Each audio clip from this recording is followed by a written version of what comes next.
Connecting the communications cable.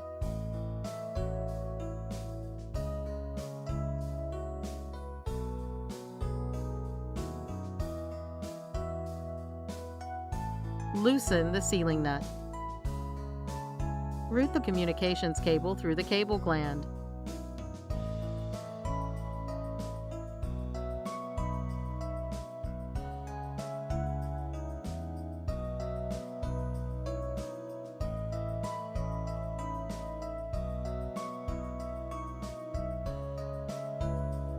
Insert the connector into the RJ45 network port.